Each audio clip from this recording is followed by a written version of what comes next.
Welcome to Enchant Learning. It's me Banasar Khalid. അപ്പൊ മക്കളെ, Christmas exam ഒക്കെ ഇങ്ങ് അടുത്തല്ലോ അല്ലെ?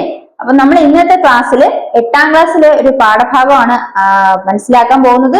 അപ്പൊ നമുക്ക് ഇന്ന് ഒന്നിച്ച് പഠിക്കാം. പാഠം എന്താണ്? ആ പാഠം 8ാം ക്ലാസ്സിലെ 8ാമത്തെ ചാപ്റ്റർ ആയ ടുവേർഡ്സ് എ ഗാൻജറ്റിക് പ്ലെയിൻ ആണ് നമ്മൾ ഇന്ന് നോക്കാൻ പോകുന്നത്. അപ്പൊ നിങ്ങൾ എന്റെ ക്ലാസ് ശ്രദ്ധിച്ചിരുന്ന് കേൾക്കാം. നമുക്ക് ഒന്നിച്ച് ഈ പാഠം പഠിച്ചു പോകാം. അപ്പൊ നമുക്ക് പാഠത്തിലേക്ക് കടക്കാം. നമ്മുടെ ചാപ്റ്ററിന്റെ പേരെന്താണ്? Towards the Gangetic plain. BC 2000, the Eastern European province from Poland to Middle East Asia was inhabited by pastoralists. The increase in population and the scarcity of green pastures for their herd forced them to move away to far-off places. They traveled to the west, east, and south in groups. They took along their cattle and tame horses as well. During the course of their journey, they met people of diverse types, fought with them and mingled with them. One group reached Europe. The group that traveled south reached northwest frontier of India through Iran and Afghanistan. They are known as Aryans. Courtesy. അപ്പം ഇവിടെ L Bhashyam എന്ന് പറയുന്ന ഒരു famous historian, ഒരു famous ചരിത്രകാരൻ, അദ്ദേഹത്തിന്റെ ഒരു ബുക്കില് ഡിസ്ക്രൈബ് ചെയ്ത വിവരിച്ച കുറച്ച് കാര്യങ്ങളാണ് നമുക്ക് ഈ ടെക്സ്റ്റ് ബുക്കിൽ ആദ്യമായിട്ട് പറഞ്ഞിരിക്കുന്നത്. എന്താണ് ഇതിൽ പറഞ്ഞിരിക്കുന്നത്? BC 2000 the Eastern European province, Eastern European പ്രൊവിൻസിൽ, അതായത് പോളണ്ട് മുതൽ മിഡിൽ ഈസ്റ്റ് ഏഷ്യ വരെ, പോളണ്ട് മുതൽ മിഡിൽ ഈസ്റ്റ് ഏഷ്യ, അതെവിടെയാണ്? ഈസ്റ്റേൺ യൂറോപ്യനിലാണ്. ഈസ്റ്റേൺ യൂറോപ്യൻ പ്രൊവിൻസിൽ പോളണ്ട് മുതൽ മിഡിൽ ഈസ്റ്റ് ഏഷ്യ വരെ ഇൻഹാബിറ്റ് ചെയ്തിരുന്നത്, അതായത് അവിടെ വസിച്ചിരുന്നത്, അവിടെ താമസിച്ചിരുന്നത് പാസ്റ്റോറലിസ്റ്റ് ആയിരുന്നു. ആരാണ് പാസ്റ്റോറലിസ്റ്റ് എന്ന് പറയുന്നത്? അത് നമ്മള് എന്താണ്, ഷെപ്പേർഡ് അല്ലെങ്കിൽ ആട്ടിടയന്മാരെയാണ് പാസ്റ്റോറലിസ്റ്റ് എന്നിവിടെ സൂചിപ്പിക്കുന്നത്. അപ്പൊ പോളണ്ട് മുതൽ മിഡിൽ ഈസ്റ്റ് ഏഷ്യ വരെ ആരാണ് അവിടെ താമസിച്ചിരുന്നത് വെച്ചാൽ അവിടെ വസിച്ചിരുന്നത് പാസ്റ്റോറലിസ്റ്റ് അല്ലെങ്കിൽ ഈ ഷെപ്പേർഡ്സ് ആണ്. അവിടെ എന്ത് സംഭവിച്ചു എന്നാണ് പറയുന്നത്? ഇതിൽ പറയുന്നത് the increase in population and the scarcity of green pastors for their heard. രണ്ട് കാരണങ്ങൾ കൊണ്ട്. എന്തൊക്കെയാണ് ആ കാരണങ്ങൾ? The increase in population, population കൂടി അല്ലെ, അതായത് ആളുകളുടെ എണ്ണം, നമ്പർ ഇൻക്രീസ് ചെയ്തു. അതുപോലെ തന്നെ scarcity of green pastors for their heard. Heard എന്ന് ഉദ്ദേശിക്കുന്നത് എന്താണ്? അവരുടെ വളർത്തുമൃഗങ്ങൾ അല്ലെ, അവരുടെ കന്നുകാലികൾ അല്ലെങ്കിൽ പശു, ആട് മുതലായവ, അവയ്ക്കുള്ള ഗ്രീൻ പാസ്റ്റേഴ്സ്, വൈക്കോല്, പുല്ല്, ഇതൊക്കെ എന്ത് ചെയ്യുന്നു? അത് സ്കാർസിറ്റി, അതിന്റെ സ്കാർസിറ്റി ഉണ്ടായി, അതിന്റെ കുറവുണ്ടായി. ഇതെല്ലാം force them to move away to far off places. അവരെ ഫോഴ്സ് ചെയ്തു, അവരെ എന്ത് ചെയ്തു? അവർ മറ്റുള്ള ഭാഗങ്ങളിലേക്ക് അവിടെ നിന്ന് മാറിപ്പോകാൻ അവരെ നിർബന്ധിതരാക്കി. അപ്പൊ എന്തൊക്കെ കാരണങ്ങൾ കൊണ്ടാണ് ആളുകൾ അവിടെ നിന്ന് മാറിപ്പോയത്? ഈ പാസ്റ്റോറലിസ്റ്റ് എവിടെയാണ് താമസിച്ചത്? നമ്മൾ പറഞ്ഞു, പോളണ്ട് മുതൽ മിഡിൽ ഏഷ്യ വരെ താമസിച്ചിരുന്ന ഈ പാസ്റ്റോറലിസ്റ്റ് ആയിരുന്നു. അവർ ആ സ്ഥലത്ത് നിന്ന് മാറിപ്പോകാനുള്ള പ്രധാന കാരണം അവിടെ പോപ്പുലേഷൻ കൂടി, അതുപോലെ അവരുടെ ഹേർഡ്സിന്, അവരുടെ കന്നുകാലികൾക്ക് ആവശ്യമായിട്ടുള്ള ഭക്ഷണങ്ങൾ അല്ലെങ്കിൽ സ്കാർസിറ്റി ഓഫ് ഗ്രീൻ പാസ്റ്റേഴ്സ്, അവർ കന്നുകാലികൾക്ക് ആവശ്യമായിട്ടുള്ള എന്താണ് പുല്ലും ഒന്നും കിട്ടാതായപ്പോ അവർ ആ സ്ഥലങ്ങളിൽ നിന്ന് മാറിപ്പോയി.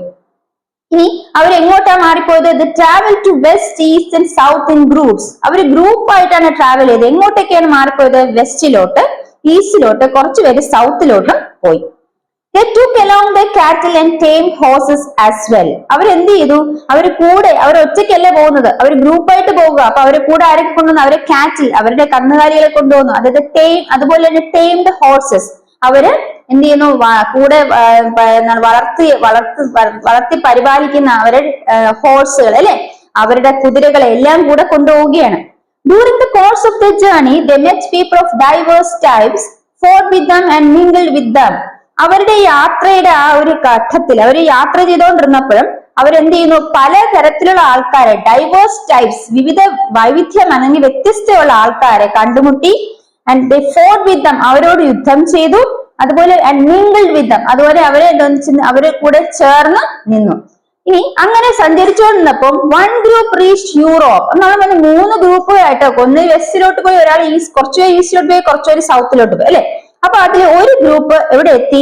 യൂറോപ്പിലെത്തി. The group that travelled south, സൗത്തിലേക്ക് സഞ്ചരിച്ചുകൊണ്ടിരുന്നവർ North West Frontier of India, North West Frontier of ഇന്ത്യയിലേക്ക് റീച്ച് ചെയ്തു. അപ്പം ഒരു ഗ്രൂപ്പിലുള്ള ആൾക്കാർ യൂറോപ്പിലെത്തി, മറ്റൊരു സൗത്തിലേക്ക് സഞ്ചരിച്ചുകൊണ്ടിരുന്ന ആൾക്കാരെ നോർത്ത് വെസ്റ്റ് ഫ്രോണ്ടിയർ ഓഫ് ഇന്ത്യയിലേക്ക് എത്തി. അവരെങ്ങനെയാണ് നോർത്ത് വെസ്റ്റ് ഫ്രോണ്ടിയർ ഓഫ് ഇന്ത്യയിലേക്ക് എത്തിയെന്ന് പറയുന്നത്? Iran, Afghanistan through Iran and Afghanistan. ഇറാനിലൂടെയും അഫ്ഗാനിസ്ഥാനിലെയും കൂടെയാണ് എവിടെ എത്തിയത്? ഇന്ത്യയുടെ നോർത്ത് വെസ്റ്റ് ഫ്രോണ്ടിയറിലേക്ക് എത്തിയത്. അത് എവിടെ നിന്ന് സഞ്ചരിച്ച ആൾക്കാരാണ്? സൗത്തിലേക്ക് സഞ്ചരിച്ച ആൾക്കാരാണ്. അവരെയാണ് ആര്യൻസ് എന്ന് പറയപ്പെടുന്നത്. അപ്പൊ ഇത് ഇത്രയും കാര്യങ്ങള് എൽ ബാഷം എന്ന് പറയുന്ന ഒരു ഹിസ്റ്റോറിയന്റെ ഡിസ്ക്രിപ്ഷൻ, അദ്ദേഹം എഴുതിയ ഒരു ബുക്കിൽ ഡിസ്ക്രൈബ് ചെയ്തിരിക്കുന്ന കാര്യങ്ങളാണ്. അപ്പൊ എങ്ങനെയാണ് ആര്യൻസ് ഇന്ത്യയിലേക്ക് എത്തിയത് എന്നുള്ളതിന്റെ ഒരു ചെറിയ ഒരു ഡിസ്ക്രിപ്ഷൻ ആണ് ഈ പറയുന്നത്. ക്ലിയർ ആയെന്ന് വിശ്വസിക്കുന്നു മക്കളെ നിങ്ങൾ ഇപ്പൊ എന്താണ് കേട്ടത്? എൽ ബാഷം എന്ന് പറയുന്ന ഹിസ്റ്റോറിയൻ അദ്ദേഹത്തിന്റെ ബുക്കിൽ ഡിസ്ക്രൈബ് ചെയ്ത കുറച്ച് കാര്യങ്ങളാണ്. ആ ബുക്സിൽ ഡിസ്ക്രൈബ് ചെയ്ത കാര്യങ്ങൾ എന്തിനെ കുറിച്ചാണ്?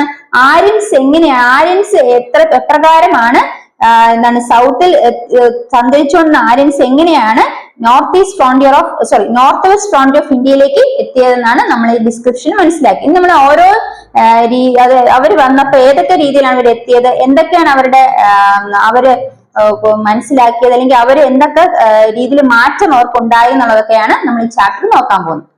അപ്പൊ എല്ലാവരും ശ്രദ്ധിച്ചിരിക്കൂ. നമുക്ക് അടുത്തിലോട്ട് പോകാം. നമ്മൾ പറഞ്ഞ എന്താണ്? ആര്യൻസ് എന്ന് പറയുന്ന ആൾക്കാരാണ് നോർത്ത് വെസ്റ്റ് ഫ്രോണ്ടിയർ ഓഫ് ഇന്ത്യയിൽ എത്തിയെന്ന് പറഞ്ഞു അല്ലെ.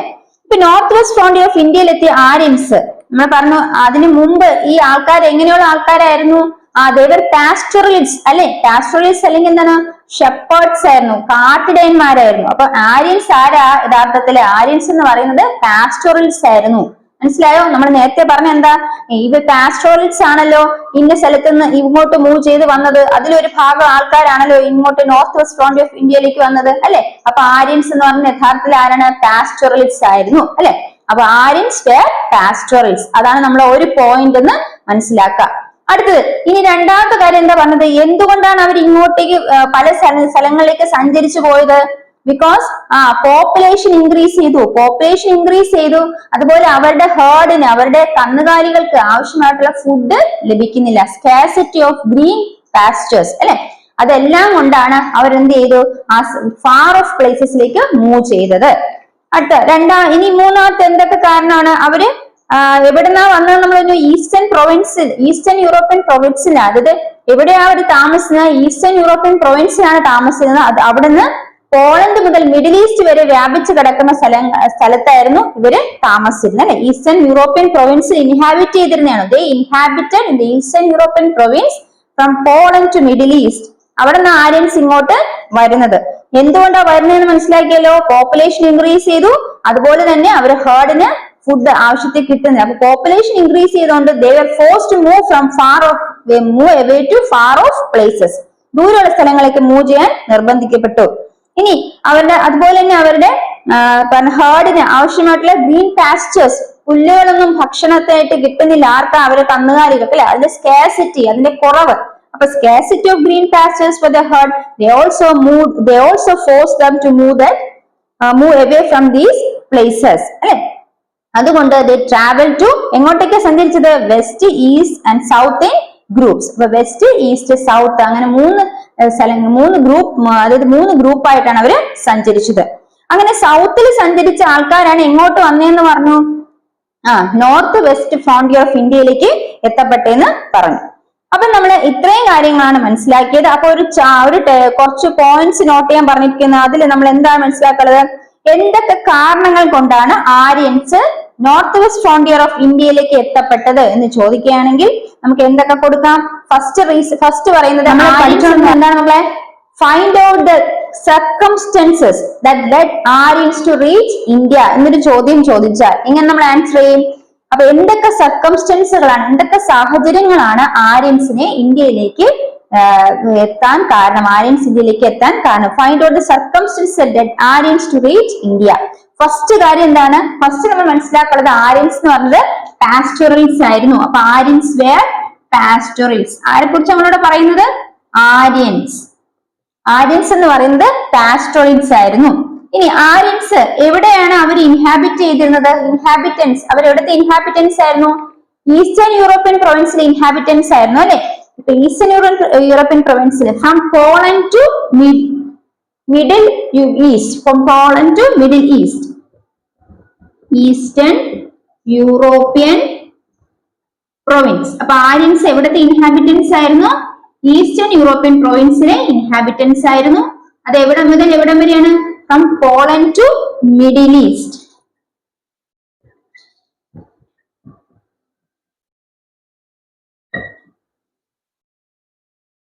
From Poland to Middle East. Aryans eastern European പ്രൊവിൻസിൽ നിന്നാണ് അവിടെയാണ് ഇൻഹാബിറ്റ് ചെയ്യുന്നത്, അവിടെയാണ് വസിച്ചിരുന്നത്. അവിടെ from Poland to Middle East. ഇനി മൂന്നാമത് നമ്മൾ എന്താ പറഞ്ഞത്? അവരുടെ പോപ്പുലേഷൻ ഇൻക്രീസ് ചെയ്തു അല്ലെ, പോപ്പുലേഷൻ ഇൻക്രീസ് ചെയ്തു. അവർ പോപ്പുലേഷൻ ഇൻക്രീസ് ചെയ്തു. അത് മാത്രമല്ല അവർ ഈ പാസ്റ്ററലിസ്റ്റ് ആണെന്ന് പറഞ്ഞു. പാസ്റ്ററലിസ്റ്റ് എന്താ പറഞ്ഞത്? ഷെപ്പേർഡ്സ്, നാട്ടിടയന്മാർ അല്ലെ. അപ്പൊ അവരുടെ കൂടെ ആരൊക്കെ ഉണ്ടായിരിക്കും?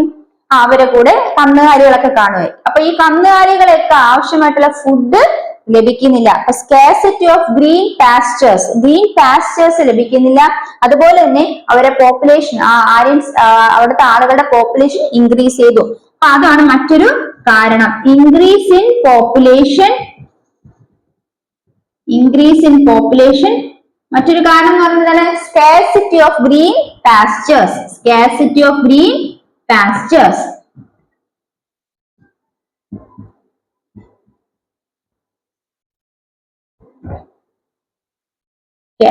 green pastures. അടുത്ത എന്താ പറഞ്ഞത്? ഇത് കാരണങ്ങളൊക്കെ കൊണ്ട് they travel to west, east and south in groups. ഈ കാരണങ്ങൾ കൊണ്ട് എന്തൊക്കെയാണ്? അവർ പാസ്റ്ററലിസ്റ്റ് ആണെന്ന് ആദ്യം മനസ്സിലാക്കാം. രണ്ടാമത് അവർ ഈസ്റ്റേൺ യൂറോപ്യൻ പ്രൊവിൻസിലെ ഇൻഹാബിറ്റൻസ് ആയിരുന്നു. അത് ഈസ്റ്റേൺ യൂറോപ്യൻ പ്രൊവിൻസിൽ എവിടെ മുതൽ എവിടം വരെയുള്ള ഇൻഹാബിറ്റൻസ് ആയിരുന്നു? പോളണ്ട് മുതൽ മിഡിൽ ഈസ്റ്റ് വരെയാണ് അവര് വസിച്ചിരുന്നത്. ഇനി അവരെന്തുകൊണ്ടാണ് ഇന്ത്യയിലേക്ക് എത്തപ്പെട്ടത്? അവിടെ പോപ്പുലേഷൻ ഇൻക്രീസ് ചെയ്തു അല്ലെ, പോപ്പുലേഷൻ ഇൻക്രീസ് ചെയ്തു. അതുപോലെ scarcity of green pastors scarcity ഉണ്ടായി. ആർക്ക് കൊടുക്കാനല്ല? അവരെ ഹേർഡിന് കൊടുക്കാനുള്ള ഗ്രീൻ പാസ്റ്റേഴ്സിന് സ്കാർസിറ്റി ഉണ്ടായി. ഈ കാരണങ്ങൾ കൊണ്ട് they moved to India. They reached India. How? എങ്ങനെയാ? അവർ 3 ഗ്രൂപ്പ്സ് ആയിട്ട് സ്പ്ലിറ്റ് ചെയ്തു. കുറെ ആളുകൾ വെസ്റ്റിലേക്ക് പോയി, കുറെ ആളുകൾ ഈസ്റ്റിലേക്ക് പോയി, കുറെ പേര് സൗത്തിലേക്ക് പോയി. അങ്ങനെ സൗത്തിലേക്ക് പോയ ആൾക്കാരാണ് എവിടെ എത്തിയത്?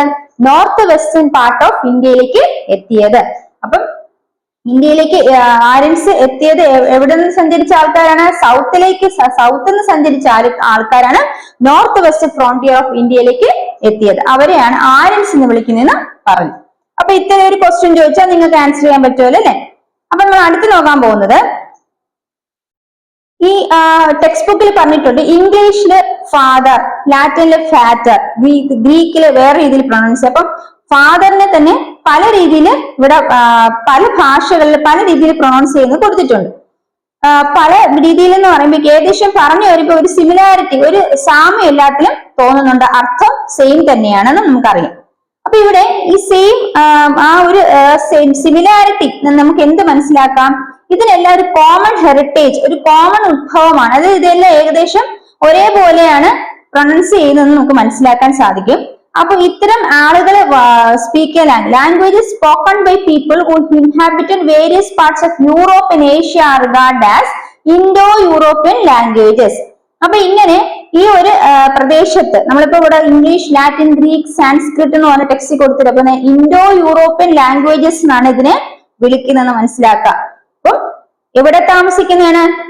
യൂറോപ്പ്, ഏഷ്യ മുതലായ രാജ്യങ്ങളിൽ താമസിക്കുന്ന ആളുകൾ സംസാരിക്കുന്ന ഭാഷ എന്ന് പറയുന്നത് എന്താണ്? ഇൻഡോ യൂറോപ്യൻ ലാംഗ്വേജസ് ആണ്. എന്താണ്? Indo European languages.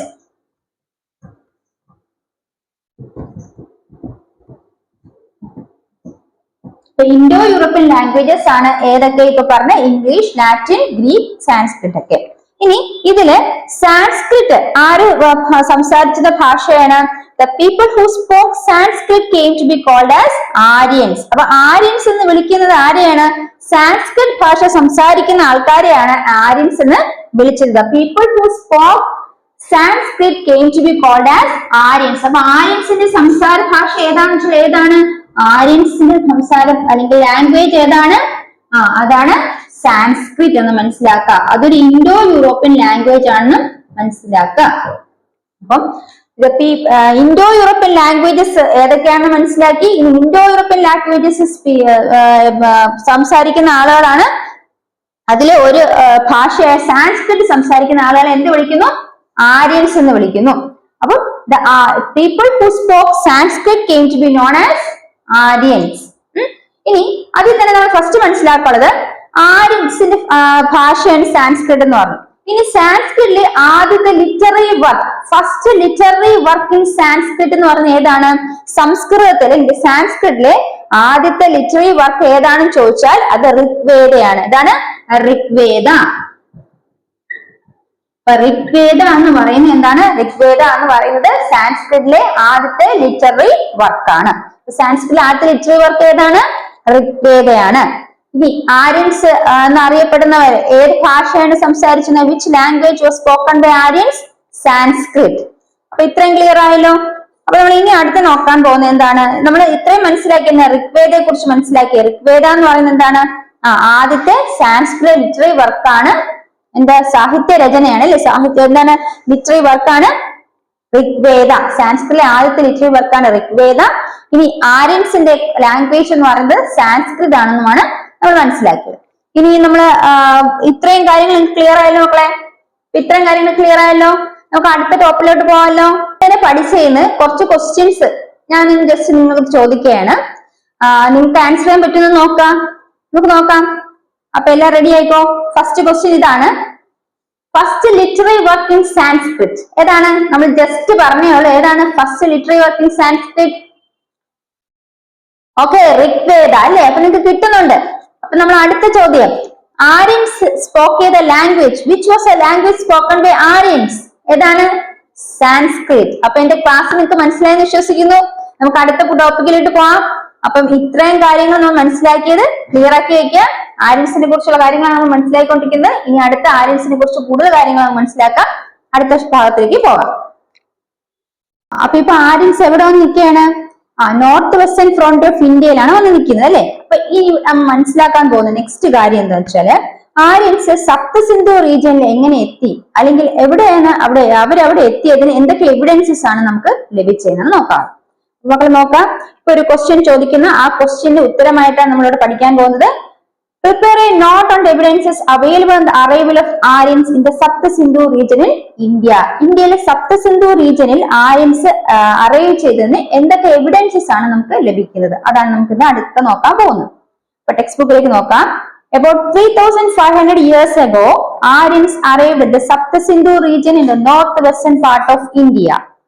അപ്പൊ 3,500 ഇയേഴ്സിന് മുമ്പ് ആര്യൻസ് എവിടെ എത്തി? സപ്തസിന്ധു റീജിയൻ. എവിടെയാണ് ഈ Saptasindhu region? North western part of India. ഇന്ത്യയുടെ നോർത്ത് വെസ്റ്റേൺ പാർട്ടിലാണ് സപ്തസിന്ധു റീജിയൻ കാണപ്പെടുന്നത്. ഈ സപ്തസിന്ധു റീജിയനിലാണ് ആര്യൻസ് 3,500 ഇയേഴ്സിന് മുമ്പ് എത്തിയത്. ഈ റീജിയന് പറയുന്നത് സപ്തസിന്ധു റീജിയൻ. എന്തുകൊണ്ടാണ് ഈ സപ്തസിന്ധു റീജിയൻ എന്ന് വിളിക്കാൻ കാരണം? This includes the river Saraswati together with the river Sindhu along with its tributaries. അപ്പം സരസ്വതി എന്ന റിവറും സിന്ധു റിവറും അതിന്റെ ട്രിബ്യൂട്ടറീസും കൂടെ ചേർന്ന് ആ ഭാഗത്തെയാണ് എന്ത് വിളിക്കുന്നത്? സപ്തസിന്ധു റീജിയൻ എന്ന് വിളിക്കുന്നത്. അപ്പൊ സപ്തസിന്ധു റീജിയനിലാണ് അറൈവ് ചെയ്തത്? ആര്യൻസ് 3,500 ഇയേഴ്സിന് മുമ്പ് അറൈവ് ചെയ്തത്. അപ്പം എന്താണ് സപ്തസിന്ധു റീജിയൻ എന്ന് മനസ്സിലാകാം. എന്താണ് സപ്തസിന്ധു റീജിയൻ? സരസ്വതി റിവറും സിന്ധു റിവറും അതിന്റെ സിന്ധു റിവർ അതിനോടൊപ്പം അതിന്റെ ട്രിബ്യൂട്ടറീസും ചേരുന്ന ആ ഒരു റീജിയനാണ് എന്ത് വിളിക്കുന്നത്? സപ്തസിന്ധു റീജിയൻ എന്ന് വിളിക്കുന്നത്. അപ്പൊ ആ സപ്തസിന്ധു റീജിയൻ എന്ന് പറയുന്ന പ്രദേശത്താണ് ആര്യൻസ് ആദ്യമായിട്ട് അറൈവ് ചെയ്തത്. ഇനി ആര്യൻസ് ഒറ്റയ്ക്കാണോ വന്നത്? അല്ല അല്ലെ? They carried along with them their horses and chariots അല്ലെ? അതുപോലെ എന്താ അവര് കൂടെ ഒരു ഹോഴ്സിന് കൊണ്ടുവന്നു. Horses and chariots. In the journey, there were horses and chariots pulled by horses. അവരെ യാത്രയില് അവര് കൂടെ ആരൊക്കെ കൂട്ടി? കുതിരകളെ കൂട്ടി. അതുപോലെ കുതിരകള് വലിച്ചിരുന്ന എന്താണ് തേരുകളും കൂട്ടിയാണ് അവര് വന്നത്. ഇനി അതെങ്ങനെയാ അവർക്ക് ആര്യൻസ് അവരെ കൂടെ ട്രാവൽ ചെയ്തു എന്നുള്ള എവിഡൻസ് കിട്ടിയത്? The horse skeletons and remnants of the chariots in the paths traveled by the Aryans are the evidence for their arrival. അപ്പൊ അവരുടെ അറൈവലിന് എവിഡൻസ് അവർക്ക് എങ്ങനെ ലഭിച്ചു? അവർ സഞ്ചരിച്ച പാതയിൽ എന്തിന് അവശിഷ്ടങ്ങൾ അല്ലെങ്കിൽ റിമൈനിങ്സ് ഒക്കെ ഉണ്ടായിരുന്നു? ഹോഴ്സിന്റെ സ്കെൽറ്റൻസ് ഉണ്ടായിരുന്നു, അതുപോലെ ചാരിയോട്സിന്റെ റെമനൻസും ഉണ്ടായിരുന്നു. അപ്പൊ ഇതൊക്കെയാണ് ആര്യൻസ് ഈ പാത്തിൽ കൂടെ ട്രാവൽ ചെയ്തെന്ന് മനസ്സിലാക്കാനുള്ള എവിഡൻസുകൾ. അപ്പം എന്തൊക്കെ കാര്യങ്ങളാണ് ഇവിടെ ആര്യൻസിന്റെ അറൈവൽ നമുക്ക് കിട്ടിയ എവിഡൻസസ് നോക്കാം. അപ്പൊ മക്കളെ നമ്മൾ എന്താണ് ക്വസ്റ്റ്യൻ ചോദിച്ചിരുന്നത്? എന്തൊക്കെ evidences prepare a note on the evidences available on the arrival of Aryans in the Saptasindhu region in India. ഇന്ത്യയിലെ സപ്തസിന്ധു റീജിയനിൽ ആര്യൻസ് വന്നിരുന്നു, അല്ലെങ്കിൽ അവിടെയാണ് അവർ എത്തപ്പെട്ടതെന്നുള്ള എന്തൊക്കെ എവിഡൻസസ് ആണ് നമുക്ക് ലഭിച്ചത്? ഫസ്റ്റ് പോയിന്റ് നമ്മൾ മനസ്സിലാക്കുക എന്താണ്? about 3500 years ago Aryans arrived at Saptasindhu region. 3500 ഇയേഴ്സിന് മുമ്പാണ് എന്ത് ചെയ്തത്? ആര്യൻസ് സപ്തസിന്ധു റീജിയനിൽ എത്തിയത് അല്ലെ? ആര്യൻസ് സപ്തസിന്ധു റീജിയനിൽ എത്തിയതാണ് 3500 ഇയേഴ്സിന് മുമ്പാണ് എത്തിയത്. ഇനി ആ സപ്തസിന്ധു റീജിയൻ എന്ന് പറയുന്നത് എവിടെയാണ്? North western part of India. ഇന്ത്യയുടെ നോർത്ത് വെസ്റ്റേൺ പാർട്ടിലാണ് ഈ സപ്തസിന്ധു റീജിയൻ ഉള്ളത്.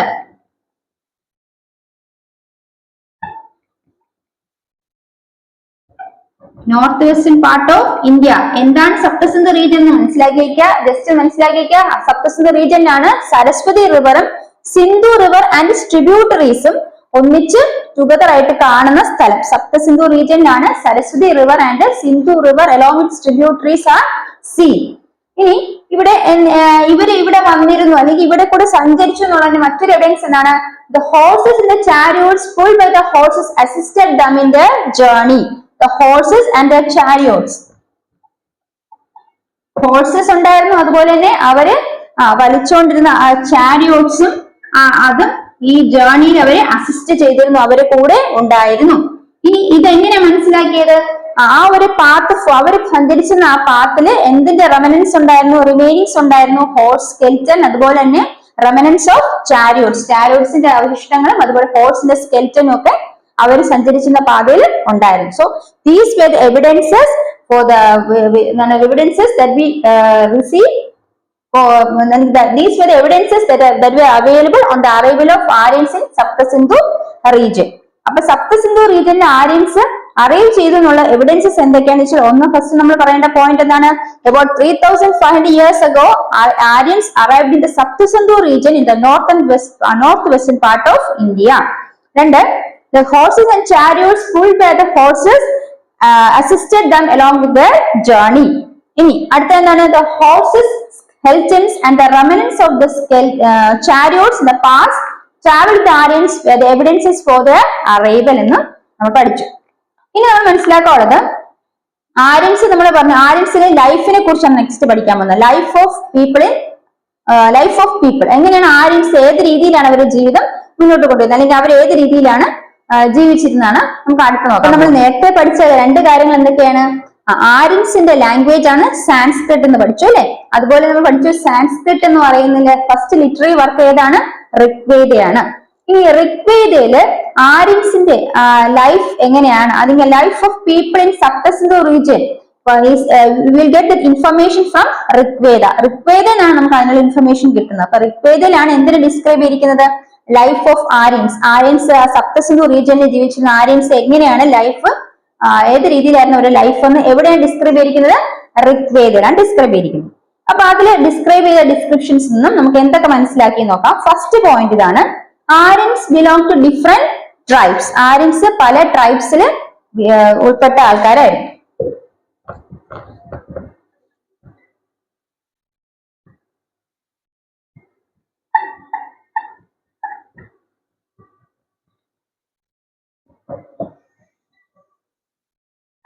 ഫസ്റ്റ് പോയിന്റ് എന്താണ്? They belong to different tribes.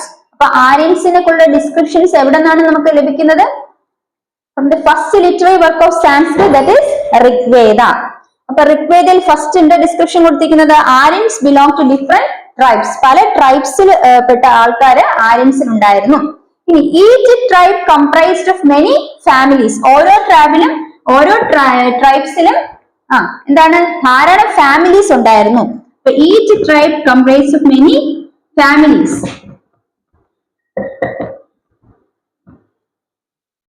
ഓരോ ട്രൈബ്സിലും മെനി ഫാമിലീസ് ഉണ്ടായിരുന്നു. മൂന്നാമത്തെ പോയിന്റ് എന്താ പറഞ്ഞിരിക്കുന്നത്? The eldest member of the tribe was selected as head of tribe. ആ ട്രൈബിന്റെ എൽഡസ്റ്റ് മെമ്പറിനെയാണ് ആ ട്രൈബിന്റെ ഹെഡ് ആയിട്ട് സെലക്ട് ചെയ്യുന്നത്. അപ്പൊ Aryans belong to different tribes, പല ട്രൈബ്സിൽ ആര്യൻസിനകത്ത് പല ട്രൈബ്സുകൾ ഉണ്ടായിരുന്നു. ഓരോ ട്രൈബിലും ധാരാളം ഫാമിലീസ് ഉണ്ടായിരുന്നു. ഇനി എന്താ പറഞ്ഞത്? ഈ ട്രൈബിന്റെ ഹെഡ്, എൽഡസ്റ്റ് മെമ്പർ ആണ് ആ ട്രൈബിന്റെ ഹെഡ് എന്ന് പറഞ്ഞു. Eldest member of the tribe is the head of the tribe, eldest member. ആ ട്രൈബിന്റെ എൽഡസ്റ്റ് മെമ്പർ ആയിരുന്നു അവിടത്തെ ആ ട്രൈബിന്റെ ഹെഡ് ആയിട്ട് പരിഗണിച്ചിരുന്നത് ആരെയാണ്? ആ ട്രൈബിന്റെ എൽഡസ്റ്റ് മെമ്പറിനെ. ഇനി there were different tribal assemblies to assist the tribal heads. ഇനി എന്താ പറഞ്ഞിരിക്കുന്നത്? ഈ ട്രൈബൽ ഹെഡ്സിനെ അസിസ്റ്റ് ചെയ്യാൻ വേണ്ടിയിട്ട് അവര് ഈ അവരുടെ കൂടെ ഓരോ കാര്യങ്ങളൊക്കെ ചെയ്യുന്നതിന് വേണ്ടിയിട്ട് അവരെ സഹായിക്കാൻ വേണ്ടി അസംബ്ലീസ് ഉണ്ടായിരുന്നു, ട്രൈബൽ അസംബ്ലീസ് ഉണ്ടായിരുന്നു. അപ്പൊ ട്രൈബൽ ഹെഡ്സിനെ അസിസ്റ്റ് ചെയ്യാൻ എന്തുണ്ടായിരുന്നു? ട്രൈബൽ അസംബ്ലീസ് ഉണ്ടായിരുന്നു. These tribal assemblies were provided to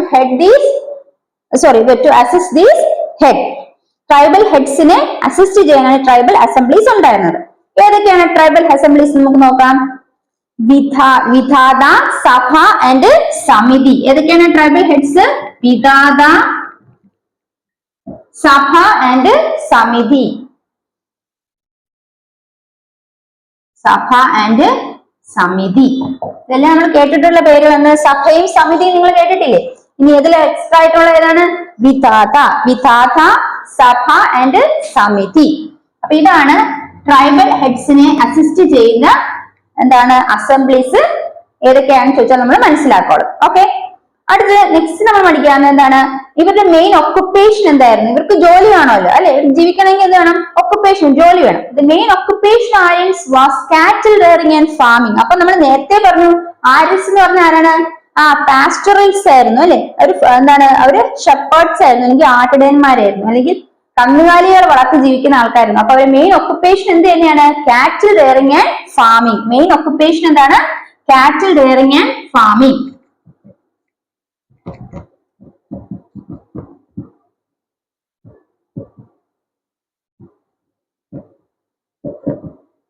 Cattle rearing and farming. Main occupation ആണ് cattle rearing and farming. ഇനി they fought battles for pastoral grounds and cattle. അപ്പൊ അവര് ബാറ്റിൽസ് ഫോട്ട് ചെയ്യുന്നു, അല്ലെ? അവരെന്താണ് യുദ്ധം ചെയ്യുന്നത്? എന്തിനു വേണ്ടിയിട്ടാണ്? അവരുടെ പ്രധാനപ്പെട്ട ഒക്കുപ്പേഷൻ കാറ്റിൽ റെയറിംഗ് ഫാമിംഗ് ആയിരുന്നു. അതുകൊണ്ട് അവര് ബാറ്റിൽ ഫോട്ട് ചെയ്തിരുന്നത്, അല്ലെങ്കിൽ യുദ്ധം ചെയ്യുന്നത് എന്തിനു വേണ്ടിയാണ്? ഫോർ പാസ്റ്ററൽ ഗ്രൗണ്ട്സ് ആൻഡ് കാറ്റിൽ. പാസ്റ്ററൽ ഗ്രൗണ്ട്സ്, അതായത് കാറ്റിൽ റെയറിംഗിന് ആവശ്യമായിട്ടുള്ള പാസ്റ്ററൽ ഗ്രൗണ്ട്സ്, ഈ കന്നുകാലികളെയൊക്കെ മേച്ചുകൊണ്ട് പോകുന്നതിന് ആവശ്യമായിട്ടുള്ള ഗ്രൗണ്ടിനും അതുപോലെ കാറ്റിലിന് വേണ്ടിയാണ് അവർ എന്ത് ചെയ്തിരുന്നത്? യുദ്ധം ചെയ്തിരുന്നത്. അപ്പൊ ഇത്രയും വിവരങ്ങളാണ് നമുക്ക് ആര്യൻസിനെ കുറിച്ച്, ആര്യൻസിന്റെ ലൈഫിനെ കുറിച്ച് എവിടെ നിന്ന് കിട്ടുന്നത്? ഋഗ്വേദിന്ന് കിട്ടുന്നത്. അപ്പം നിങ്ങൾക്ക് ക്ലിയർ ആയെന്ന് വിശ്വസിക്കുന്നു. അപ്പൊ നമുക്ക് ഒന്നും കൂടെ നോക്കാം. എന്തൊക്കെയാണ് നമ്മൾ ആര്യൻസിനെ കുറിച്ച് ഇവിടെ മനസ്സിലാക്കാനുള്ളത്? ആര്യൻസിനെ കുറിച്ച് എന്തൊക്കെ ഇൻഫർമേഷൻ ആണ് ഋഗ്വേദിൽ നമുക്ക് ലഭിച്ചത്? എന്തൊക്കെയാണ്? ഫസ്റ്റ് പോയിന്റ് നമ്മൾ മനസ്സിലാക്കിയ Aryans belong to different tribes അല്ലെ മക്കളെ? എന്താണ്? ആര്യൻസ് പല ട്രൈബ്സിലാണ് ഉൾപ്പെടുന്ന ആൾക്കാരാണ് നമ്മൾ മനസ്സിലാക്കിയത്. രണ്ടാമത് മനസ്സിലാക്കിയത് ഓരോ ട്രൈബിലും ധാരാളം ഫാമിലീസ് ഉണ്ടായിരുന്നു എന്ന് മനസ്സിലാക്കി. Each tribe consist of many families. അടുത്ത പറഞ്ഞ എന്താ? ഓരോ ട്രൈബിലെയും എൽഡസ്റ്റ് മെമ്പർ ആണോ ആ ട്രൈബിലെ ഹെഡ് എന്ന് മനസ്സിലാക്കി. അപ്പൊ eldest member of the tribe is the head of the tribe. അടുത്തത് ഈ ട്രൈബൽ ഹെഡിനെ അസിസ്റ്റ് ചെയ്യുന്നതിന് വേണ്ടിയിട്ട് ട്രൈബൽ അസംബ്ലീസ് ഉണ്ടായിരുന്നു. ഈ ട്രൈബൽ അസംബ്ലീസ് ഏതൊക്കെയായിരുന്നു? വിധാത, സഭ ആൻഡ് സമിതി. ഇതൊക്കെയാണ് വിധാത, സഭ ആൻഡ് സമിതി. അപ്പൊ ഈ ട്രൈബൽ ഹെഡ്സിനെ അസിസ്റ്റ് ചെയ്യുന്ന അസംബ്ലീസ് ആയിരുന്നു നമ്മൾ ഈ പറഞ്ഞ വിധാത, സഭ ആൻഡ് സമിതി. അടുത്ത പോയിന്റ് നമ്മൾ എന്താ പഠിച്ച മക്കളെ? മെയിൻ ഒക്കുപ്പേഷൻ അല്ലെ? അവർക്ക് ഒരു ഒക്കുപ്പേഷൻ വേണം. എന്താ മെയിൻ ഒക്കുപ്പേഷൻ? കാറ്റിൽ റെയറിംഗും ഫാമിംഗും ആണ് മെയിൻ ഒക്കുപ്പേഷൻ അല്ലെ? അവരുടെ മെയിൻ ഒക്കുപ്പേഷൻ കാറ്റിൽ റെയറിംഗും ഫാമിംഗുമാണ്. അപ്പൊ ഈ ഒരു ഒക്കുപ്പേഷൻ ഉള്ളത് ആയതുകൊണ്ട് അവർ എന്തിനു വേണ്ടി ഫൈറ്റ് ചെയ്തു? They fought for battle for pastoral grounds and cattle. ഇപ്പൊ pastoral grounds അതിനുവേണ്ടി കാറ്റിലിന് വേണ്ടിയിട്ടുമാണ് അവര് ബാറ്റിൽ ഫൈറ്റ് ചെയ്യുന്നത്, യുദ്ധം ചെയ്തിരുന്നത്. അവരുടെ എന്ത് പർപ്പസിനാണ്?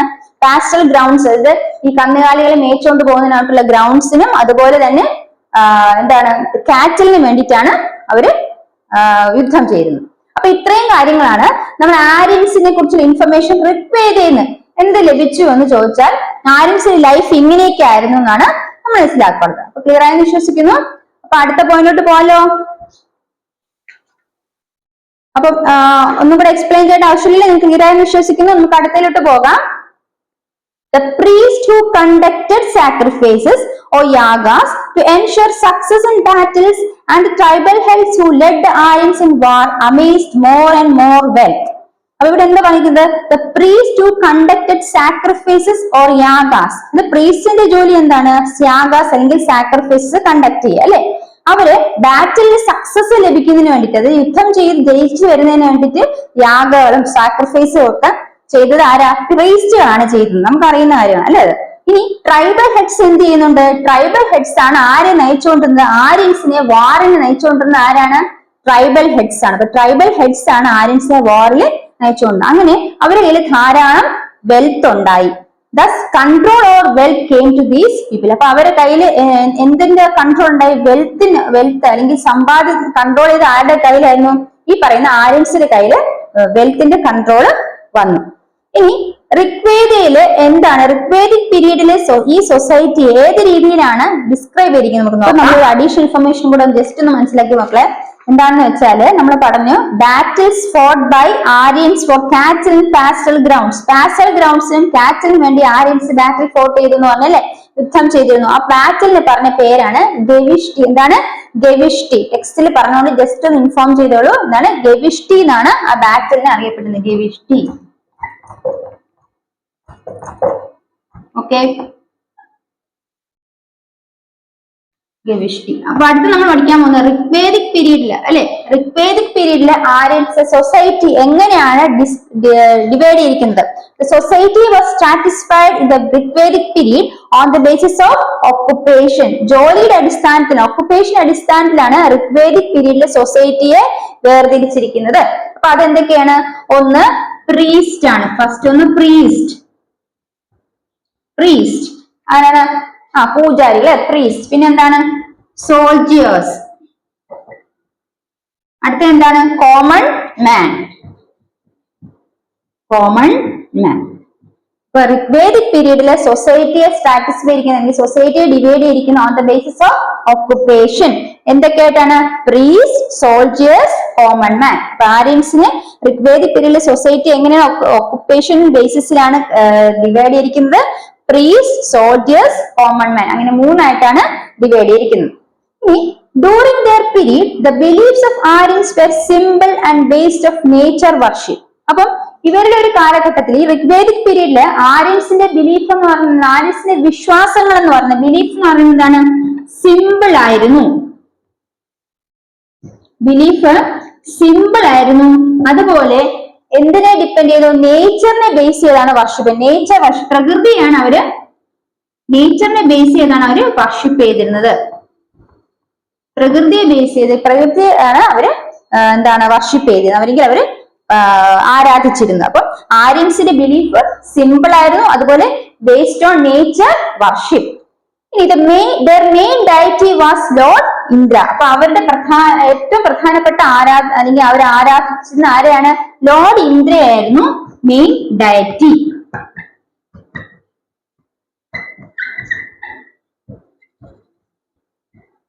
അപ്പൊ ആര്യൻസിന്റെ മെയിൻ ഡയറ്റി ആരായിരുന്നു? Lord Indra. They also worshipped other gods, namely Agni, Varuna, Maruti and Surya. മറ്റുള്ള ഗോഡ്സ് ഏതൊക്കെയായിരുന്നു? അഗ്നി. നമ്മളൊരു നേച്ചറിനെ ബേസ് ചെയ്താണ് അവര് പ്രാർത്ഥിച്ചതെന്ന് പറഞ്ഞാൽ അവര് വർഷിപ്പ് ചെയ്തിരുന്നു. അപ്പൊ ഇവിടെ ലോർഡ് ഇന്ദ്രയാണ് മെയിൻ ഡയറ്റി എന്ന് പറഞ്ഞു. ഇനി നോക്കാം, അഗ്നി എന്താണ്? വരുണ, മാരുതി, ഇതെല്ലാം എന്താണ്? അഗ്നി അറിയല്ലോ, വരുണ, മാരുതി, പിന്നെ എന്താണ്? സൂര്യ. ഇതെല്ലാം ബേസ്ഡ് ഓൺ നേച്ചർ. സൂര്യൻ അല്ലെ, മാരുതി, വരുണ, അഗ്നി, ഇതെല്ലാം നേച്ചറിലുള്ളതാണ്. അപ്പൊ നേച്ചറിലുള്ള ഇതിനെ ബേസ് ചെയ്താണ് അവര് ആരാധിച്ചിരുന്നത്. ഓക്കെ, അപ്പൊ അത്രയും കാര്യങ്ങളാണ് നമ്മൾ ഇവിടെ നോട്ട് ചെയ്യാനുള്ളത്. എന്തൊക്കെയാണ്? മെയിൻ ഡയറ്റി ലോർഡ് ഇന്ദ്രയാണ്. അതുപോലെ തന്നെ മറ്റു ഗോഡ് ഏതൊക്കെ ഗോഡാണ്? അഗ്നി, വരുണ, മാരുതി ആൻഡ് സൂര്യ. ഇനി they also undertook various rituals and special prayers for increasing their cattle wealth. അവര് cattle wealth കൂട്ടുന്നതിന് വേണ്ടിയിട്ട് അല്ലെ, കന്നുകാലികളുടെ നന്നലി വളർത്തുന്നതിനും അതിന്റെ എണ്ണം കൂടുന്നതിനൊക്കെ വേണ്ടിയിട്ട് അവര് സ്പെഷ്യൽ പ്രയേഴ്സ് നടത്തിയിരുന്നു. അതുപോലെ പലതരത്തിലെ റിച്വൽസ് ഫോളോ ചെയ്യുന്നു, ആചാരങ്ങളൊക്കെ ഫോളോ ചെയ്തിരുന്നു. അപ്പൊ അത്രയും കാര്യമാണ് നമ്മൾ ആ ആര്യൻസിന്റെ ലൈഫിനെ കുറിച്ച്, സപ്തസിന്ധു റീജിയനിൽ ആര്യൻസിന്റെ ലൈഫ് ചോദിച്ചാൽ നമ്മൾ ഇത്രയും കാര്യങ്ങൾ കൂടെ എഴുതേണ്ടതായിട്ട് ഉണ്ട്. അപ്പൊ നമ്മൾ ആദ്യം പഠിച്ച കുറച്ച് കാര്യങ്ങൾ, അതിനോടൊപ്പം തന്നെ ഋഗ്വേദിക് സൊസൈറ്റി പീരീഡിൽ ആര്യൻ സൊസൈറ്റി ഒക്കുപ്പേഷൻ ബേസിസിലാണ് ഡിവൈഡ് ചെയ്തിരിക്കുന്നത്. ഏതൊക്കെയാണ് ഓക്കുപ്പേഷൻ ബേസിൽ ഡിവൈഡ് ചെയ്തിരിക്കുന്നത്? എന്തൊക്കെയാണ്? പ്രീസ്റ്റ്, സോൾജിയേഴ്സ്, കോമൺ മാൻ. ഇനി ആര്യൻസിന്റെ ബിലീഫ് എന്ന് പറഞ്ഞാൽ എങ്ങനെയാണ്? സിമ്പിൾ ആണ്. നേച്ചർ വർഷിപ്പിനെ ബേസ് ചെയ്തിരിക്കും, ബേസ്ഡ് ഓൺ നേച്ചർ വർഷിപ്പ്. ഇനി അവരുടെ മെയിൻ ഡയറ്റി ആരായിരുന്നു? ലോർഡ് ഇന്ദ്ര. മറ്റു ഗോഡ് ആരൊക്കെയായിരുന്നു? അഗ്നി, വരുണ, മാരുതി ആൻഡ് സൂര്യ. ഇനി പറഞ്ഞ എന്താണ്? അവര് പല റിച്വൽസ് ഫോളോ ചെയ്തിരുന്നു, അതുപോലെ സ്പെഷ്യൽ പ്രേയേഴ്സും നടത്തിയിരുന്നു. എന്തിനാണ്? For increasing their cattle wealth. അപ്പം what are the features of life of Aryans in Saptasindhu region എന്നൊരു ക്വസ്റ്റ്യൻ ചോദിച്ചാൽ നിങ്ങൾക്ക് ആൻസർ ചെയ്യാൻ പറ്റുമല്ലോ മക്കളെ. അപ്പൊ ഈ ക്വസ്റ്റ്യൻ ക്ലിയർ ആയെന്ന് വിശ്വസിക്കുന്നു. അപ്പൊ നമ്മൾ ഇന്നത്തെ ടോപ്പിക്കില് നമ്മൾ ആര്യൻസിന്റെ അറൈവലിനെ കുറിച്ച് പഠിച്ചു, സപ്തസിന്ധു റീജിയനിൽ ആര്യൻസ് എങ്ങനെയാണ് അറൈവ് ചെയ്തെന്ന് പഠിച്ചു, അവരുടെ ലൈഫിനെ കുറിച്ച് പഠിച്ചു, അതുമായിട്ട് ബന്ധപ്പെട്ട കുറച്ച് പോയിന്റ്സ് ഒക്കെ പഠിച്ചു. അപ്പൊ മക്കളെ, നിങ്ങൾക്ക് ഇന്ന് എന്റെ ക്ലാസ് യൂസ്ഫുൾ ആയെന്ന് തോന്നുകയാണെങ്കിൽ തീർച്ചയായും ഈ ചാനൽ സബ്സ്ക്രൈബ് ചെയ്യണം. അപ്പം ഇനിയും അടുത്ത ക്ലാസ്സുമായി ഞാൻ വരുന്നതാണ്. ഇന്നത്തെ ക്ലാസ്സിൽ നിങ്ങൾക്ക് കാര്യങ്ങളൊക്കെ മനസ്സിലായെന്ന് വിശ്വസിക്കുന്നു. അടുത്ത ക്ലാസ് വീണ്ടും ഈ ചാനലിന് വേണ്ടി സബ്സ്ക്രൈബ് ചെയ്യാം. Till then, bye from me. Thank you.